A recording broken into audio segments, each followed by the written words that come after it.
तो बच्चों, स्वागत है आज की मेरी नई वीडियो में। विषय हिंदी व्याकरण। आज हम पढ़ेंगे हास रस और श्रृंगार रस, मतलब कुल मिलाकर 5 रस पढ़ने वाले हैं। तो सबसे पहले पढ़ते हैं अपन श्रृंगार रस। श्रृंगार रस की परिभाषा की तरफ चलते हैं।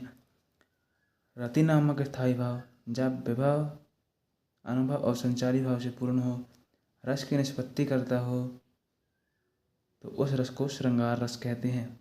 श्रृंगार रस को रसों का राजा कहते हैं। श्रृंगार रस के 2 प्रकार होते हैं, एक संयोग श्रृंगार, दूसरा वियोग श्रृंगार। तो हम चलते हैं संयोग श्रृंगार की तरफ। संयोग श्रृंगार में जहाँ नायक नायिका के मिलन का वर्णन हो, वहाँ संयोग श्रृंगार होता है। संयोग श्रृंगार का उदाहरण देखते हैं।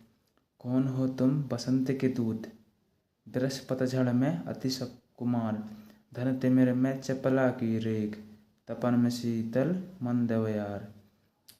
श्रृंगार रस का उदाहरण भी हो गया है। अब हम चलेंगे वियोग श्रृंगार की तरफ, जहाँ नायक नायिका के विचरण का वर्णन हो, वहाँ वियोग श्रृंगार होता है। वियोग श्रृंगार का उदाहरण, मेरे प्यारे नभ जलद से कंज से नेत्र वाले, जाके आए ना मधुबन से ओ ना बीच संदेशा। वियोग श्रृंगार का उदाहरण भी हो गया है। अब हम चलते हैं हास रस की तरफ। तो हास रस की परिभाषा को देखते हैं। हास नामक स्थायी भाव जब विभव, अनुभव और संचारी भाव से पूर्ण हो, रस की निष्पत्ति करता हो, तो उस रस को हास रस कहते हैं। हास रस में जहाँ हास नामक स्थायी भाव जब विभव, अनुभव, संचारी भाव से पूर्ण हो, रस की निष्पत्ति करता हो, उस रस को हास रस कहते हैं। उदाहरण, कहा बंदर ने बंदरिये से, चलो नहाए गंगा, बच्चों को घर में छोड़ेंगे, होने दो हुड़दंगा। ये अपना हास रस का उदाहरण है। तो अब हम चलते हैं करुण रस की तरफ।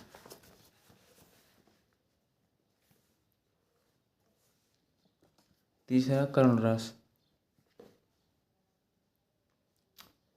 करुण रस की परिभाषा की तरफ चलते हैं। शोक नामक स्थायी भाव जब विभव, अनुभव और संचारी भाव से पूर्ण हो, रस की निष्पत्ति करता हो। शोक नामक स्थायी भाव मतलब कि जैसे कोई गमी हो गई या फिर कुछ दुख की बात है, तो इसमें शोक नामक स्थायी भाव जब विभव, अनुभव और संचारी भाव से पूर्ण हो, रस की निष्पत्ति करता हो, करुण रस कहलाता है। उदाहरण, ए मेरे दोस्त लौट के आजा, तेरे बिने जिंदगी अधूरी है। थोड़ा सा खांसी आ गई। चौथा वीर रस परिभाषा। वीर रस की परिभाषा की तरफ चलते हैं। उत्साह नामक स्थायी भाव जब विभव, अनुभव और संचारी भाव से पूर्ण हो, निष्पत्ति करता हो, तो उस रस को वीर रस कहते हैं। उत्साह नामक स्थायी भाव मतलब कि उत्साह एक खुशी, खुशी नामक स्थायी भाव या उत्साह नामक स्थायी भाव एक ही है। जब विभव, अनुभव, संचारी भाव से पूर्ण हो, निष्पत्ति करता हो, तो उस रस को वीर रस कहते हैं।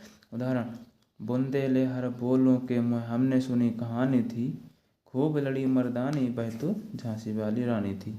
तो आज हम 4 रस ही पढ़ेंगे। आपको वीडियो अच्छी लगी हो तो वीडियो को लाइक करके चैनल को सब्सक्राइब ज़रूर करें और नोटिफिकेशन को ऑल ज़रूर करें और वीडियो को लाइक करें।